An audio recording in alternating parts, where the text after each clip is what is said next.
Okay, we're set now for a summer sprint season review, a little playoff preview, best we can too.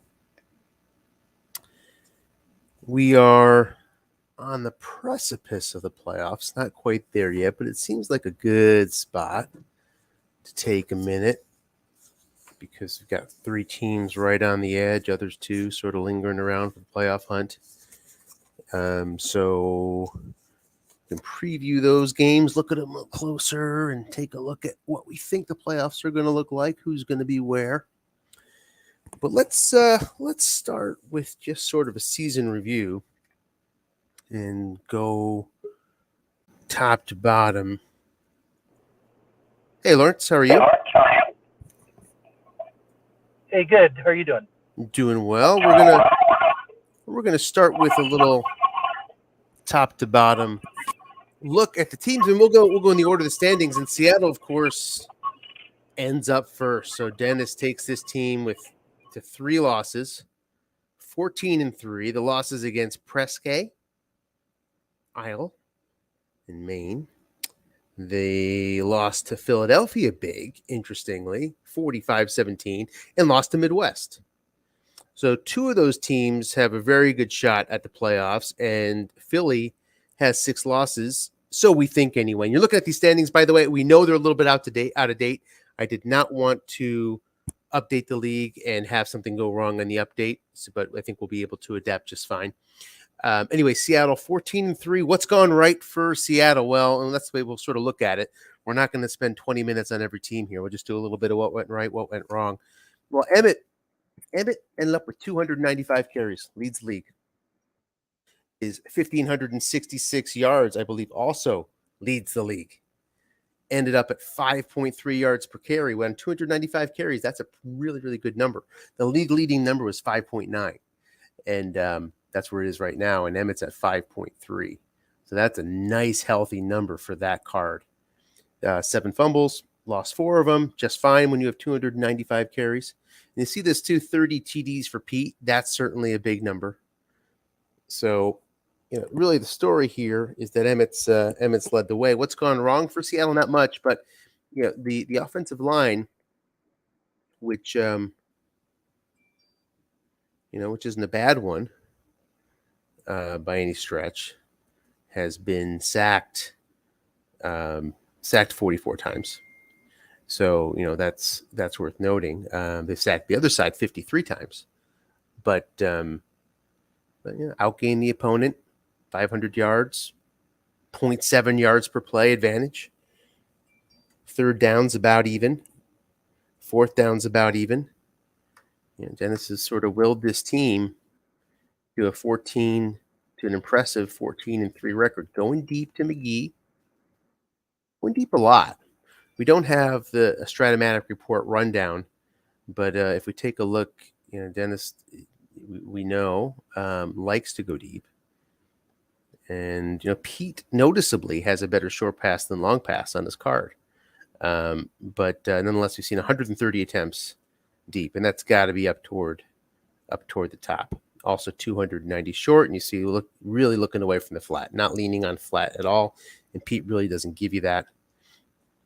You're looking for the must runs in this territory, and still 290 short passes. So a lot of runs by Emmett and short long, and they've been hitting. And one other thing to look at on that Stratomatic report for Seattle, 54% plays guessed right, 62 guessed right on defense. So an 8 percentage point edge in guessing run pass will also go a long way.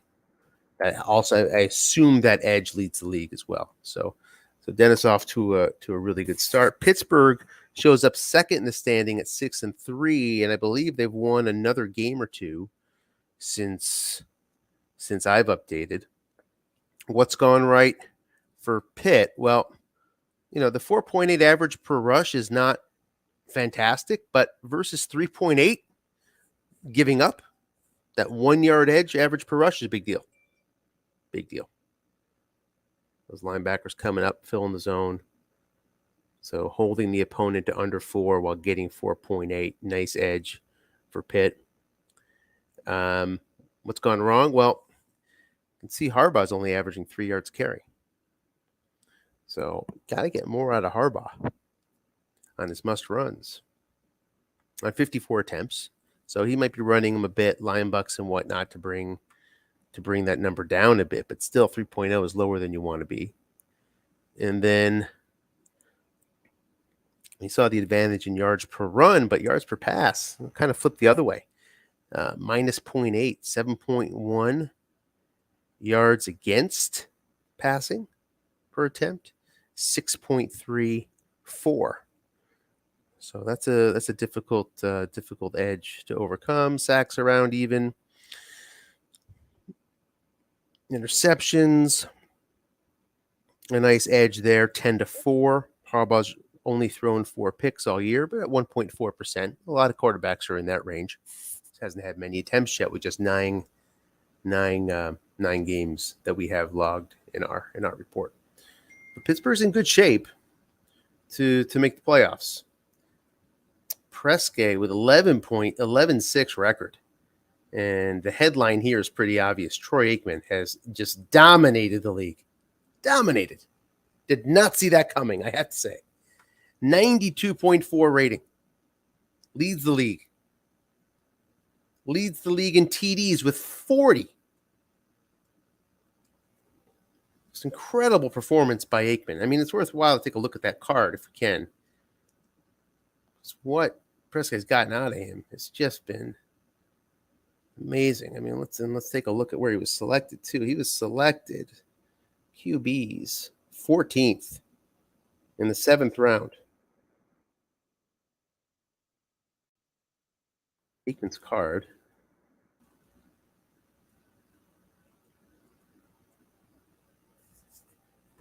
And full of INTs.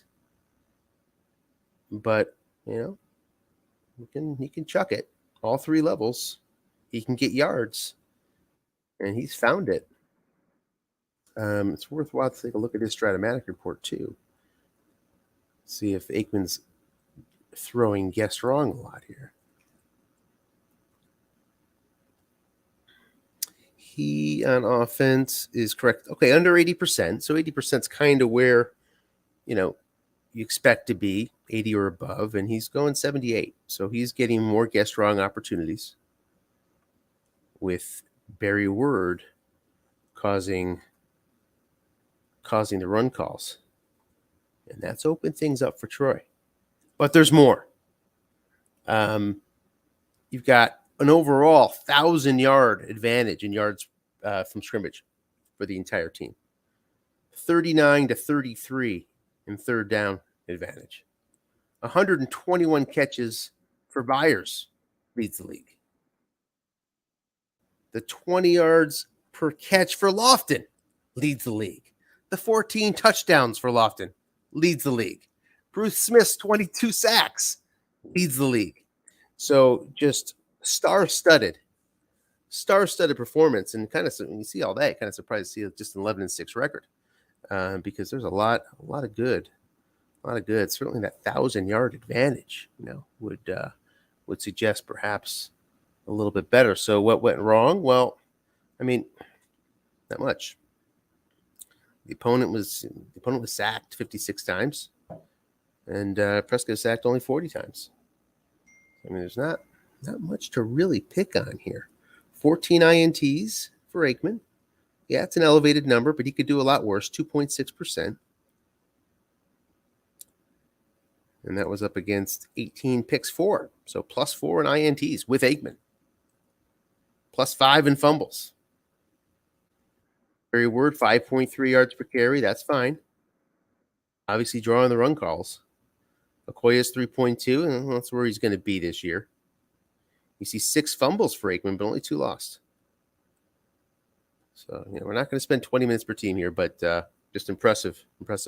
Now, Lawrence, are you with us? Yeah, I'm about to leave in a second because I'm at the airport waiting in the cell phone lot to pick up my wife and son. Very good. Which airport is that? Which airport is that? Kona. Kona, very nice.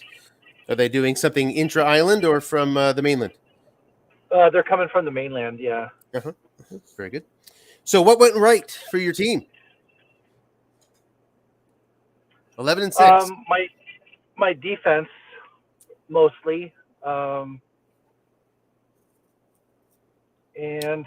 I think what went wrong is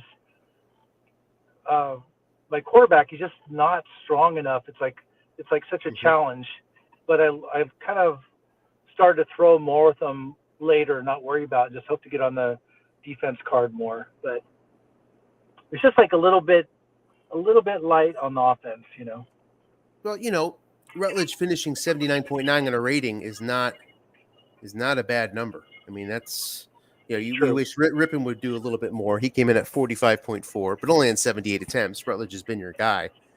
I mean, it looks like you're plus 17 sacks, despite an O-line that's not good in pass blocking, right? So I mean, I think that's huge. Are you plus 17 or minus 17? Let's see. Oh no, you're minus 17. Okay, you're minus. That makes more sense. You're minus 17.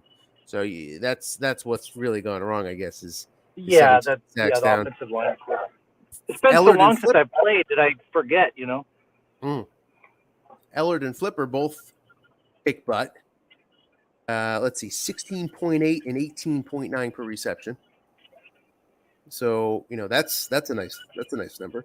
And you're plus 12 in INTs, I believe. Yeah, plus 12 in INTs.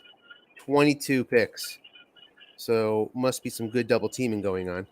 But overall, you were outgained. With an 11-6 record, you don't expect to be outgained. You were barely outgained, but you were outgained. Tell me a bit about Dickerson. Just ended up with 3.6 yards per carry, which is far below average, but had 13 touchdowns. Yeah, again, I think people could play me for the run more, but also with him, I was kind of saving him more for later in the game because he has no fumbles. So I was kind of seeing what I could do with the other guys first, who are comparable, and then saving Dickerson for the clutch. And then some of his TDs were from full house, I think, setups. But I mean, it looks like your offense overall just went just about as you'd planned. You wish you'd had less sacks though, because you're running and throwing to Williams and Bentley. Right, they both had over 60 receptions, and then Holohan chips in with 66, and then Ellard and Flipper are doing all your deep work. So you could find a way to play. It's spread around pretty well, the passing. Yeah, with 4 guys 60 plus, I'm guessing that's up there toward the top of the league. The problem I had was with teams with a really, really strong pass rush, like Philadelphia, for instance, or Georgia. Those teams were really hard for me to play with my offensive line being so bad. Well, if you're going to be leaving us soon, I mean, what sort of team are you looking for in the playoffs? You want a shootout? Are you looking for, if you have the choice, if you're in a position to pick somebody, you looking for a weak D? Are you looking for a weak O? What are you looking for, a weak pass rush? What are you looking for? Yeah, I'm looking number one for. I think I can hold my own against almost any team. And my biggest challenge is somebody has a really strong pass rush, then I have to really limit, like throwing deep and everything else. Mm-hmm. Mm-hmm. Yeah. The nice thing with Rutledge, though, is I could throw deep with impunity for interceptions because it's so low, but I can just get sacked a lot. So the strong pass rushes have really made it difficult going. Yeah, and I'd imagine, you got Rutledge, he can keep the linebackers back. So with his flat pass.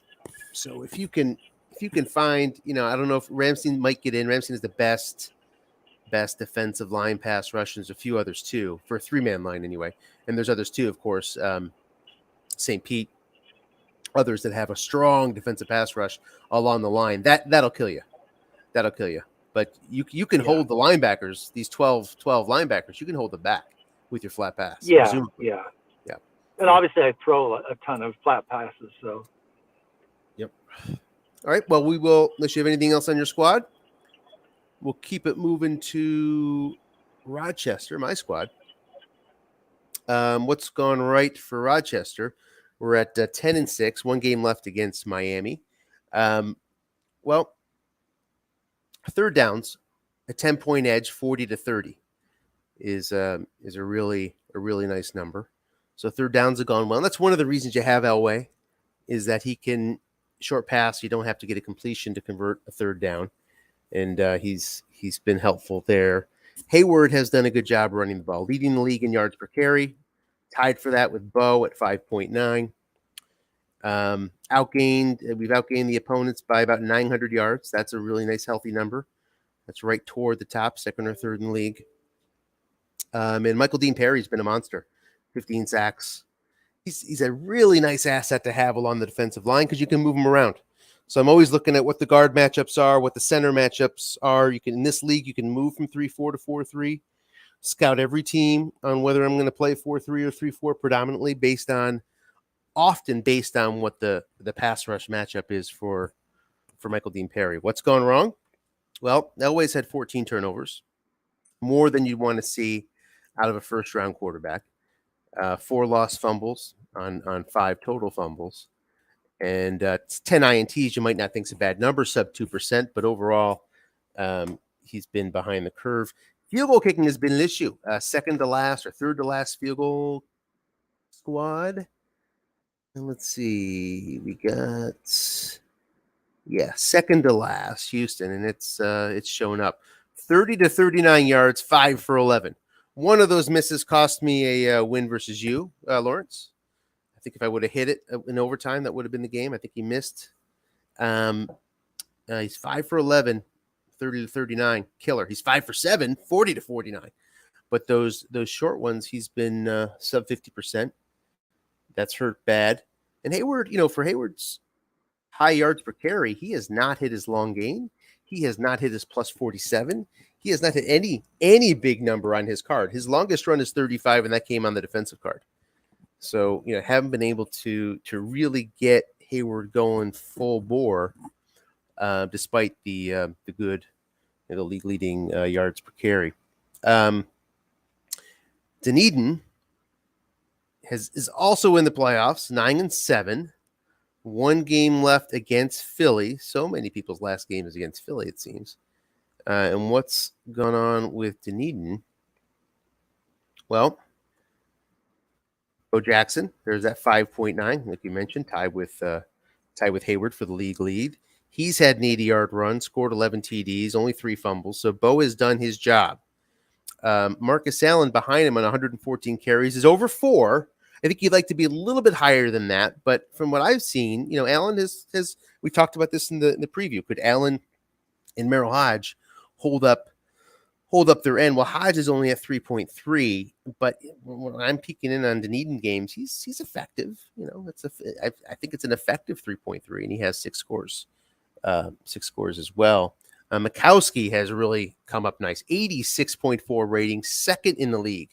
So for all the quarterbacks that went ahead of Mikowski and Aikman, right? This is the 9th and 14th pick overall. Look who led the league. Why? Well, with the threat of Bo Jackson, that's gonna bring up Mikowski. With the threat of Barry Word, that's gonna bring up Aikman. Bo is certainly a reason to be scared and to call a run. Word a little less so, but he's still obviously a very good back. So let's just take a quick look at the strat report here and see exactly how much guessed wrong passing. Yeah, look at that, 67%. Dunedin guessed right. So he's throwing wrong a third of the time. Great number, just a great number for Mikowski. And that enables his strong season so far. What's gone wrong for Dunedin? Well, -8 turnover ratio. That's an issue. Mikowski can throw picks, but he's thrown 12, and that's not a bad number, 2.5%.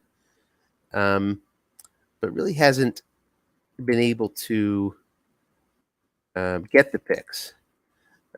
He's only picked off 8 passes. And that's going to come from an average D. Even with an average D, you want to be a little bit higher than that. So punching a little bit below the weight there. And as much as the 60% completion is good for Mikowski, 53 against is a little bit high. Maybe just right off the average. Erie, 8-7. I believe they beat Jersey, so they are in at 9-7. One game left against Pittsburgh. Did that happen today? I don't think so, right? So I believe Erie has a game left. I believe. What's gone right for Erie? Well, Randall has done his job as a first-round quarterback. 81.5 rating, very respectable in this set. And he's run for a 6.7-yard clip. He would be the league leader in yards per carry if his carries qualify. 6 touchdowns, along with 47. He's fumbled 5 times, lost 3, but with that many carries, it's not the worst. So Randall's held up his end. Hester, 20.1 yards per catch, big number there. And then take a look at this fourth down edge. 55% to 34. So getting it done on fourth down has been Erie so far. And without a flat passer. That's not Randall. And he's not bringing in McMahon. Okay. You could bring in McMahon if you want to get a little bit of a different profile in short yardage. Isn't doing it. Still converting 55 and holding opponents to 34. And it's plus turnovers. Even yardage so far. You see that here. About even. Okay. And, so that's a little bit of concern. But then for all the success on fourth downs, -5 on third. Not a big deal. 39 against, 34% for. Jersey now sits at 8-8 after today's loss. Has Philadelphia left. So it's a win. It's basically the playoff start this next game for Joe.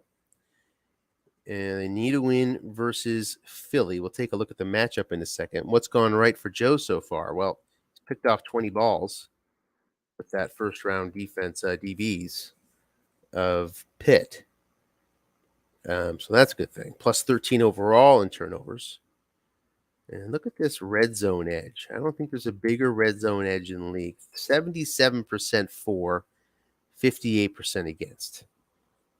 That's a really good number. That usually translates to wins. So kind of surprised to see the record with those 20 picks and that big red zone difference. Well, where the losses come from? Well, Sims hasn't done his job. Despite Marion Butts sitting there, Sims, unlike Mikowski, unlike Aikman, who had both of whom have worse cards, Sims just completing 48% of his passes. 2.4 interceptions, a little bit elevated. And with Sims not doing that well, you think Butts would be doing better. Just, quote unquote, just 5 yards per carry. Third downs have also bit Joe. 31% for, 40% against. And that hurts a little bit.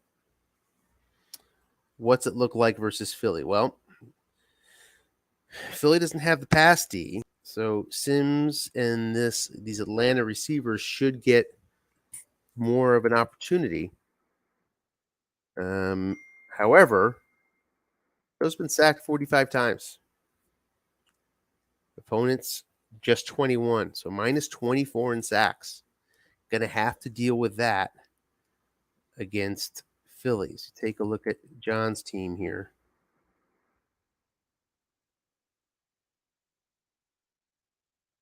Am I looking at the right one here? Let's see. Where are we at? Detroit. Halfback. So San Francisco linebackers and that Houston defensive line that brings some pass rush. So the pass rush compensates for the poor D. Can Sims flat pass his way? Can Butts get the runs? It's going to be an interesting game. Philly has shown by crushing Seattle that they can beat anybody. And very much a hungry team with 6 losses in the hunt for the playoffs. It should be a really, really good game. Hope we get a game number. Be great, everybody, especially for Jersey, for Ramstein, for Drake, for Midwest. If you schedule your game ahead of time, just let us know. We really would like to broadcast as many of those as we can. And then speaking of Ramstein, also sitting at 8-8, also has Philadelphia left. What's gone right for the Fire? Ramstein, excuse me. The Fire, so far, are plus 700 yards. That's nice. An edge and completion percentage of 50, about 59 to 50. Really nice there too.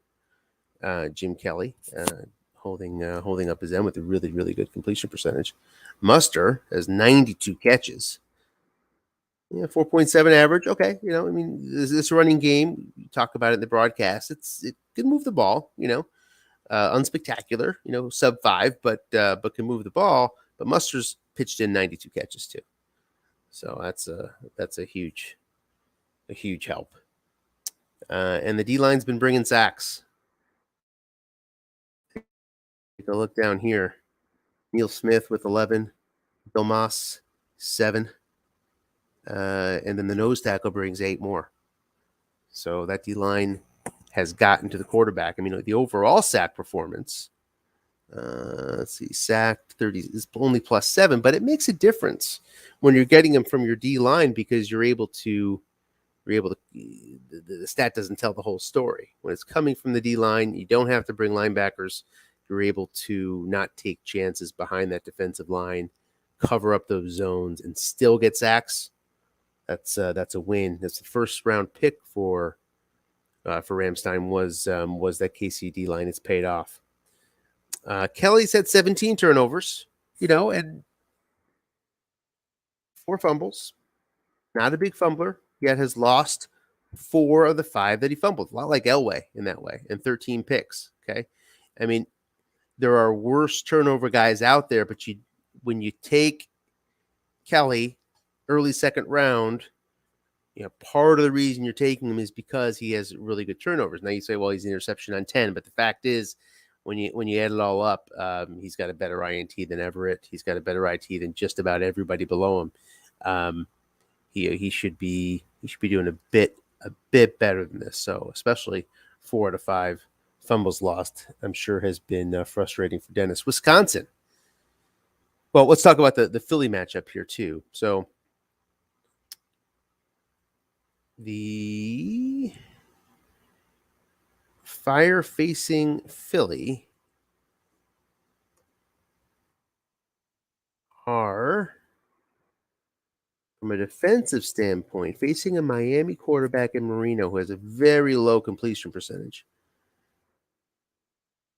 Doing well otherwise, chucking the ball deeper. So Ramsey's going to have to cover short and long pretty well. And is fairly well equipped to do it. The question again along the offensive line, what are the matchups versus this Pittsburgh offensive line against that KCD line with Marino throwing short and long as he does? I don't have an immediate answer there. I guess I could take a quick look. Let's see here. Do I have it? No, I don't think I have it. I don't have it up. Well, maybe I do. No, I don't. So we'll just leave that lingering out there. It's probably the key matchup in the game. KCDL versus Pittsburgh OL. Not many flat passes coming from Marino. Can they find the quarterback and get that 9th win? Wisconsin, 9-8, gets into the playoffs. -5 points on the year. Picked up a whopping 72 sacks, I believe. Let's see. Yeah, 70. 70 sacks. Okay, here we go. Midwest is 8 p.m. roughly, I think, tomorrow. That's good. So we'll hopefully be able to broadcast that, plan on it. But 70 sacks for Wisconsin. Huge number. Versus 26. That's what carried the squad, was the pick. And you can see the picks here from Butch. He went D-line and linebacker. Okay. There you go. Constructed the team that way, and it's exactly what happened. So nice team construction there from Butch. Vinny threw 28 touchdowns. That's great. 5.8 yards per play versus 4.9 against, a 0.9 yard per play edge. Great. But of course, for all the TDs of Vinny in his 28, he had famously 29 interceptions. So that's mainly what went wrong. And the overall turnover ratio was not very good. Vinny fumbled 13 times, only lost 5, but fumbled 13 times. 54% completion percentage against is an issue, but with the pass rush the way it is, not that much of an issue. Over 400 points against is an elevated number, for sure. But Wisconsin's able to slip in, and the opponents will fear that pass rush. That's for sure. Dracut, 7-7. Who's left? Pitt, South Florida, Philadelphia. So Pitt, I believe, still hunting for confirming their playoff berth, so they'll be pretty live one. South Florida has been eliminated now, but still a very capable team, I think, with an interesting offense with those Jets halfbacks. And then Philadelphia, but he's sort of common opponent of those trying to make the playoffs. What's gone right for Dracut so far? Well, DeBerg's just thrown 5 picks. That's good. And on one of the things that have gone wrong is just 5 interceptions so far, right? But 2 of them have been returned for touchdowns, so that's not bad. That's gone right for Mike and his squad. But overall, just 11 takeaways. That's an issue. And for all DeBerg's low interceptions, he's fumbled and given it away 7 times. Issue there. Third downs have been an issue as well. 31-39, so 8 points down on third downs. And look at the fourth downs. Situations matter. I'm not going to go into the offensive tendencies to see how long these were, but just 13% on fourth downs for Dracut. 2 out of 15. 13%. The opponents right around league average, 12 of 29, 41%, but 13-41 disadvantage there hurts. Yards per carry, pretty interesting too. Giving up 5.3 yards per carry, and just getting 4. So 4.2. Brooks at 4.6 is not quite where Michael would like Brooks to be. And also giving up a lot more than that on the way back on defense. But still sits at 7-7. I mean, overall, you see some teams you say, well, they should be a lot better than the record. I think Michael's done a good job of navigating this team to a 7-7 record, despite the fact there's not much good news there compared to the bad. Midwest, 8-8, has South Florida left. That game we just mentioned tomorrow night, 8:00. What's going right for this squad? Well, we predicted this team would be sort of a high-flying offense, some high-scoring games. They've had a few. Take a look at these scores. There's some pretty chunky scores here. 344 points for. Doesn't lead the league, but it's up there. Certainly in the top half. Everett has led the way in total passing yards, over 4,000. That's number 1. His 8.4 yards per attempt, number 1 in the league. What else has gone right? Shannon Sharp leads the league with 1,400 yards, 19.7 average. Pairing him with that Jim Everett long pass has worked out really well. And then LT, that first-round pick of the Giants linebackers, LT's come up to make 14 sacks, which is among the league leaders. And overall, the offense has been working, at least on the pass side. Right? There's 3 big pass catchers here: Holman, Sharp, McNair. Really nice selection too. McNair coming out of the backfield can hold back right outside linebackers from blitzing. He's picked up 51 catches, and look at that average for a halfback, 12.8 per catch. What's gone wrong? Well, third downs have not been all that kind to Midwest. Sub 30% at 29%. Giving up 36. That 36 number is not bad by any stretch, but the 29 is not where you want to be. Just has picked off only 8 passes. Average pass D. Seen a couple average pass Ds only get 8. And, that's the function not only of the average, but the 0 free safety, also having another 0 cornerback. It's a function of where Midwest and Tim were able to take DBs believe it was the last one taken. Yeah, Washington DBs. And this is Tim. Yeah, and this gray here was the last selection. So, yeah, with the Giants defense sort of locked in to an average pass D, which sort of gives you the luxury of waiting. But as you wait and as those DBs go off the board, the overall quality of those DBs, even though it might yield you average, it's going down, down and down and down. So a 0 at one corner, a 0 at free safety, a 4 at strong safety, and then Darrell Green is a 6. But what does it mean? It means that you're just not able to double team as much. Because if you do, and you guess, and you do it incorrectly, you leave a pretty big hole back there, I guess, with the average D. And if you do double team, you got to get it right, and you're not going to. Seen some double teaming. Let me take a look at Tim's strat report here. And like I said, I haven't extracted all the strat reports yet. We'll do that more in the playoff broadcast and talk about it. But let's take a look here.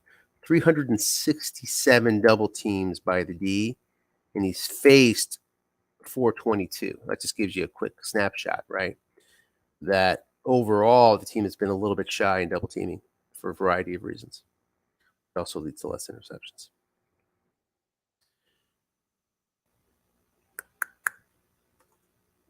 The only other thing you can point to is the running game really has not been as good as it could be. And Craig Taylor's, I think, the main culprit here. He's a really nice card. Really, really nice card. Hasn't fumbled. He's min fumbles beautifully. 10 scores. That's nice. But he has short gains galore. At all levels, really, especially the end run. And he has not been hitting them. And, nonetheless, Everett's been able to pass through it. I think people look at those cards. They guess run enough. It keeps the defenses honest. But when push comes to shove, the running game has not been there as much as expected. And I think that's probably a big reason why Midwest is facing an elimination game. St. Pete, interesting team here, 7-8. Is that a correct record? I think so. I don't think it's faced Pitt yet. But one game away from elimination. What's gone right for St. Pete? Take a look at this. 43% completion percentage against. Probably leads the league. Wasn't able to do all the rankings that I would like to do. That I'll probably do once all the final stats are in. But 61% completion for 43.8 against. Huge advantage there. Take a look at third down. 21% against on third down. Great number. Versus 38-4. Well, this is sort of the team that Aiden was asking for. I suppose. Take a look at the draft. Went defense, defense, defense. It has the stats to prove it. Oh, he's executed to how he drafted, and that's always a good thing. But he also drafted with a bit of a weaker offense, and that's shown up. Let's take a look at the sacks here. He's got that Minnesota line doing the job, but he had to draft guys who maybe didn't have to, but ended up with guys that fumble a lot. And look at these three here.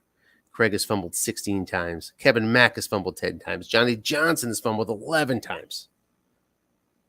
That hurts. So 44 fumbles with 20 lost. Negative 16, I believe. Turnovers overall has hurt St. Pete. Scanning through, Nick Lowry's been good. You see the sacks coming from Dolman along the line. Great to have that Minnesota pressure coming from the defensive line. Leslie O'Neal hasn't had to use him much. He's 12-star 12, and he's only got 6 sacks. Not much need to take chances with him when you're crushing your opponents been 47 sacks, probably second league behind Wisconsin, if I had to guess. We're close to it. When your Minnesota defensive line's doing the job for you. Georgia, 5-9 has been eliminated now.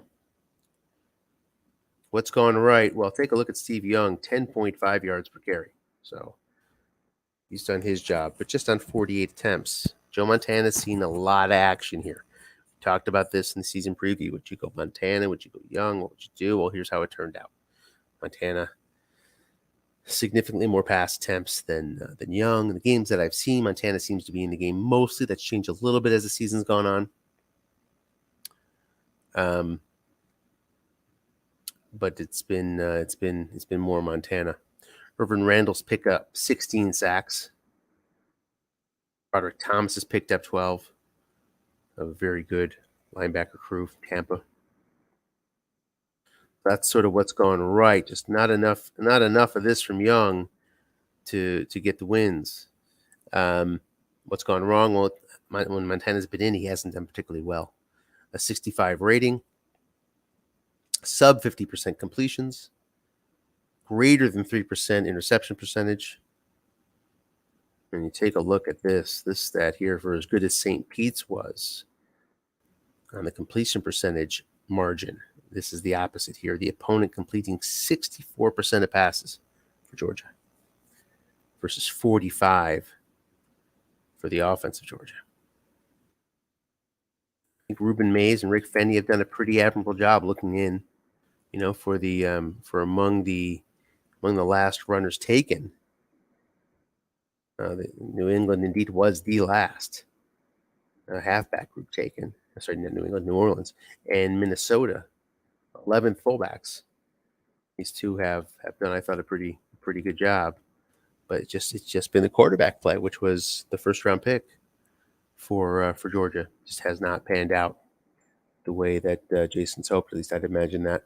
Philly, such an interesting team. I think the whole summer sprint season for so many sort of revolves around the Philadelphia Stars in the remaining schedule. John is going to be busy, and he's going to be busy with really big games. It's going to be fun. What's gone right? We mentioned Marino's effectiveness, short and long, with an 80 rating, 6.9% TDs. I assume that leads the league. Just 5 picks, sub 2%. That's nice. But look at this, 43% completion percentage, despite all the goodness elsewhere. So when he hits them, he hits them. Good enough to yield that 80 rating, but only 43%.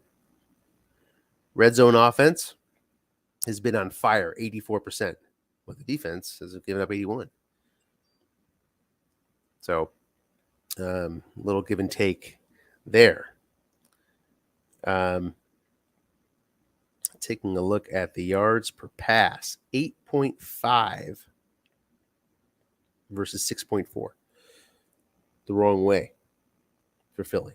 The completion percentage, you mentioned Marino's 43, while the opponent's going to 58, a little bit above average.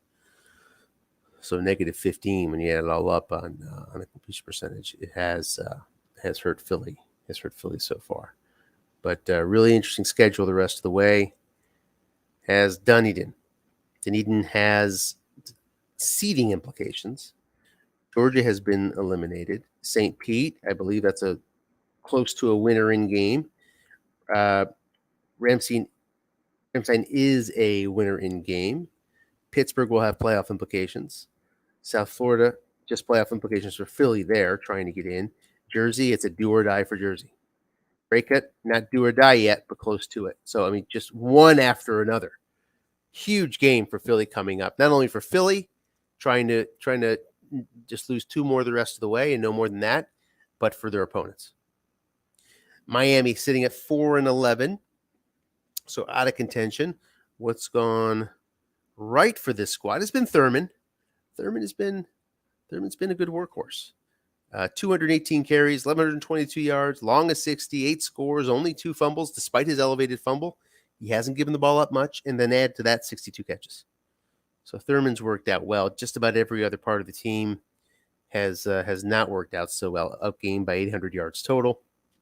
Completion percentage margin 60% given up versus 44% for with Schrader. Schrader was not going to be a big completion percentage guy. And, there's not much reason to guess run against Thurman. Long gains, right or wrong on 2. A lot of his 6, 7, 8 rolls are exactly the same, right or wrong. So Schrader had a tough hand dealt to him, and he hasn't dealt with it particularly well. South Florida also out of contention now. I believe ended up with a plus turnover margin, so that's sort of what's gone right. But Miller with just a 60 rating. That's hurt. 5.6 per attempt and 3.3 on the INTs. That has not been helpful.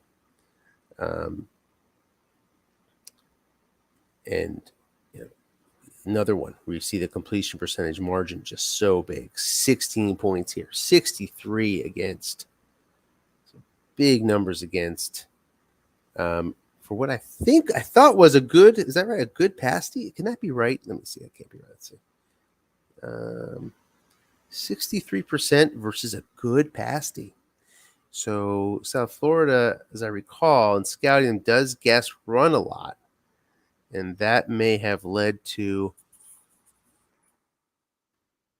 high completion percentage. Let's see. Defense, guess right, 36% on runs, which is elevated, and just 69% on passes. Yeah, so that'll bring up the completion percentage when you're guessed wrong on the passes, 31% of the time. And then I think one other stat to look at here before we get to Emerald Isle.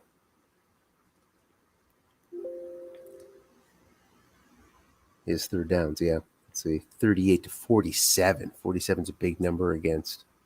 And you see a kind of a similar margin here on a little bit worse on fourth, 29% for. Emerald Isle's had a tough season. Finished 2-15. You can't blame it on Derek Fenner, though.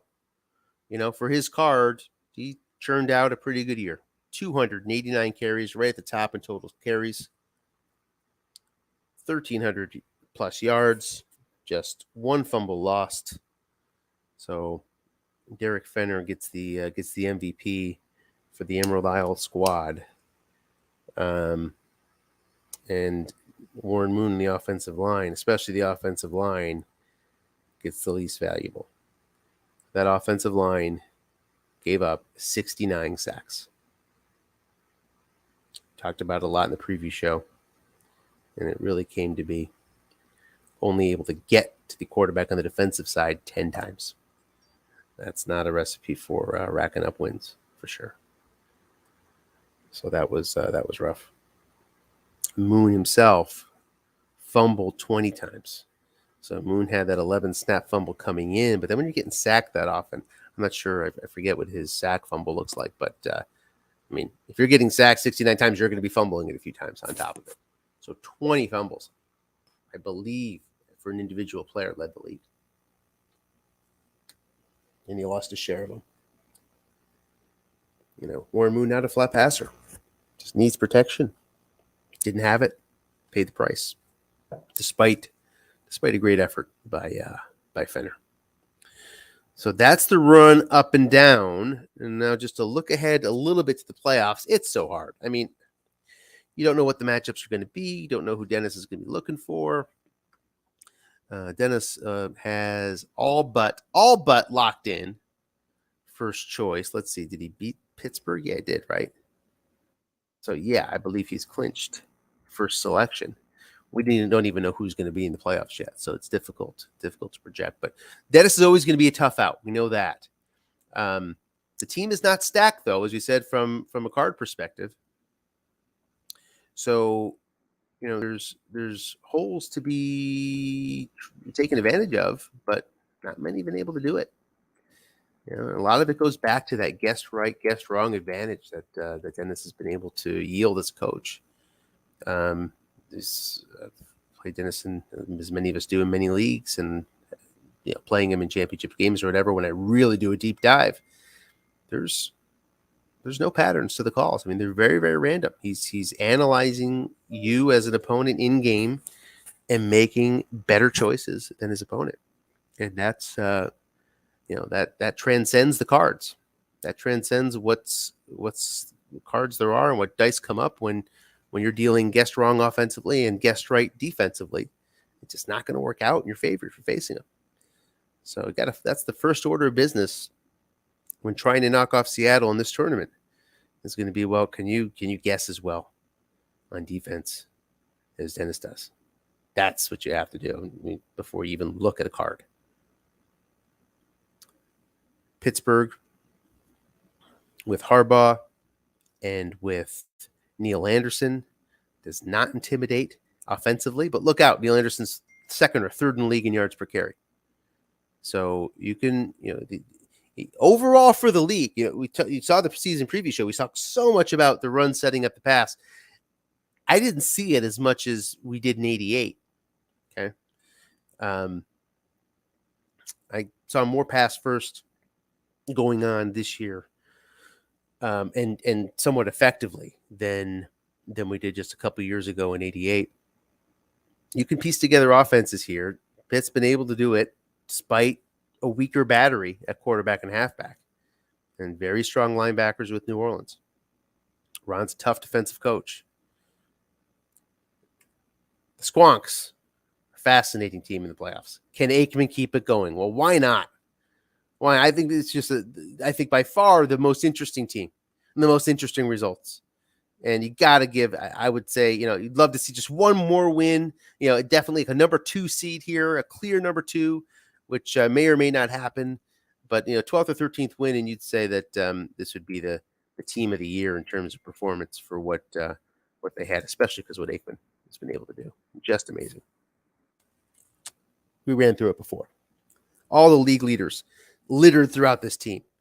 Aikman's league leading numbers, Byers' league leading numbers, Lofton's league leading numbers, Bruce Smith's league leading numbers, one after another. Great performances. Sort of interesting team to face. Got to take a look at Bruce, your matchup against Smith at end. He's had 20 sacks for a reason. Wumia, well, you think, why would you want to face Wumia? Because you want to face him because of the quarterback, but we talked about it before. If you don't have good defensive line pass rush, then this team is a handful. And all of us have a little bit of it. Maybe you got one guy, like I got one guy, Michael Dean Perry, not quite enough. I don't think I got one sack against the Wind in my overtime loss to Lawrence. So, unless you have defensive line pass rush, this is a very, very tough out.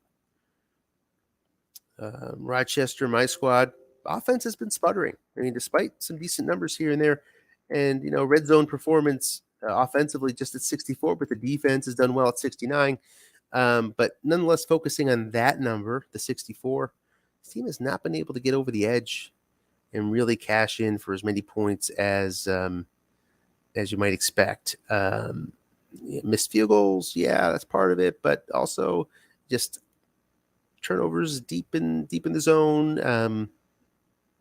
Elway just finding blanks. He's got plenty of them. And it's not an offense that's at the top of the league by any stretch. It's not a bad offense, but it's not a particularly frightening offense. These receivers are not going to frighten you. They're very good flat pass catchers, that's for sure.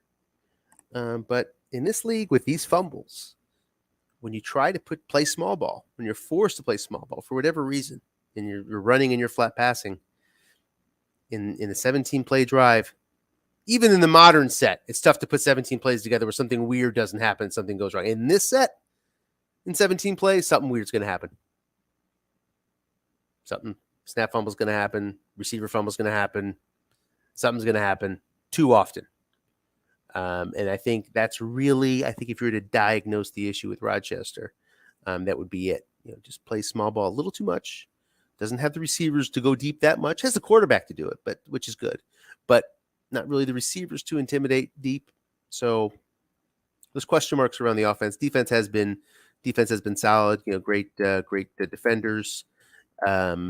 nobody worse than 5, including the linebackers across the entirety of the coverage unit. So that's super strong. Pass rush has been effective, certainly effective enough. Good offensive line. I mean, all the other pieces are in place, but the offense, it's not really an offense that looks like it's prepared for a long run. Maybe get a win, maybe get 2, maybe get eliminated in the first round too, if the offense doesn't show up at all. Dunedin at 9-7, scary team. So see, this is a scary offense. Where my team is not a scary offense, this team scares you. Kowski and Jackson, but certainly a candidate with average D, candidate for shootouts.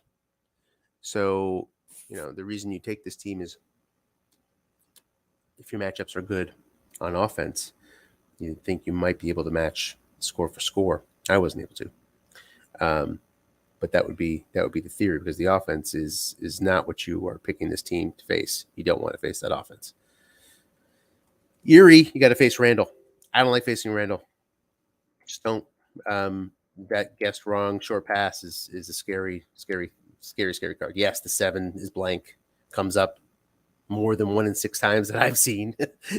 I'm sure Brian can attest to that. But nonetheless, Cunningham is a scary card. The runners, Steve Smith, he's got a fierce off tackle wrong. It's a tough offense to deal with. Defensively, it's a solid team, but there's been some troubles there. But there are definitely worse defenses out there. This is not an offense only sort of squad. Different than we said in the preview, where we thought Erie yielded poor D. Maybe no. The defensive ratings are not that. Let's take a quick look at them. Average, no poor here. Jersey makes the playoffs. You have not been able to put it together. Sims has not been able to put together a good season, but I don't want to face this team. You heard me in the preview. To me, this is right up at the top of the power ratings. Pittsburgh DBs, and then Sims and Butts are very, very good battery to work with.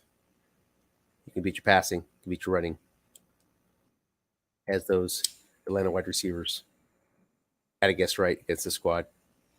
Butts had a long gain against me. Guessed wrong. It's got that long gain on 3. Sims, effective, all 3 levels. Scary team as far as I'm concerned. It's hard to call them a dark horse. I guess you're a 9-8 team and you get in. I guess by definition you're a dark horse, but that team is not carded as a dark horse. Ramstein's a very tough team too.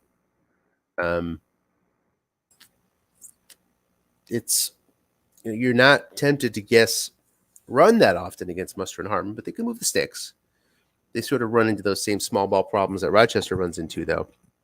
That if you're going to try to hold down Kelly, you're going to force this team to go 15 plus plays for a touchdown drive. Something could go wrong.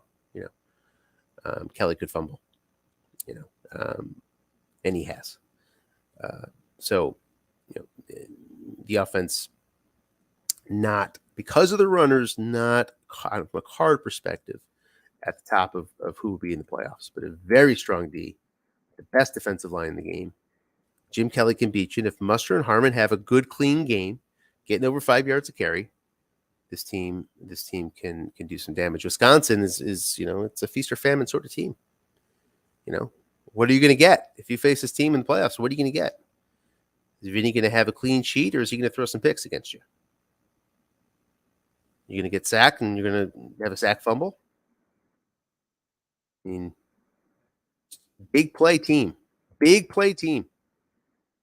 Momentum-changing plays happen with Wisconsin more than any other squad. It's a bit of the roll of dice for that reason when you face them. Drake, James Brooks has not shown up the way he should have so far. And if he does in the playoffs, look out. He starts hitting his end runs wrong like he should. Look out.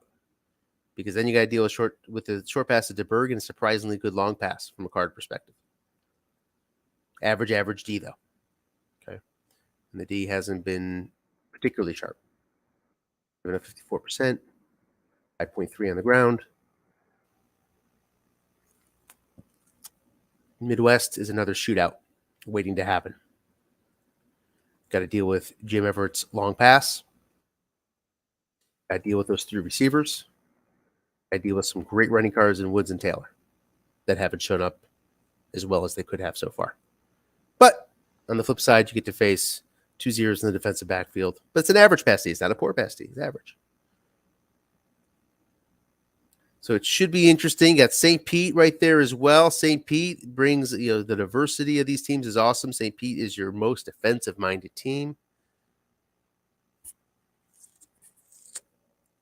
If you have pass blocking that can handle this defensive line, then you have a good shot. But you're sort of forced to play small ball against them because of that defensive line. So you kind of have to hope that your 15 play drives work out and that Craig gives you the ball back at some key point. That's exactly what happened in my game against St. Pete. Craig threw an interception in overtime. Just sort of waiting for it. Shows up, and then that leads to the win. But this defense can dictate. Swarming defense. 21% third down. So looking forward to it. Been a great season. Almost have the new set here, but we got to get through these playoffs. Looking forward to that. Feel free to comment. I'm sure I missed some big things. Sorry for that in advance, whatever those may be. Hope you enjoyed it, and we'll see you on the broadcast starting tomorrow with Midwest and South Florida. Have a good night.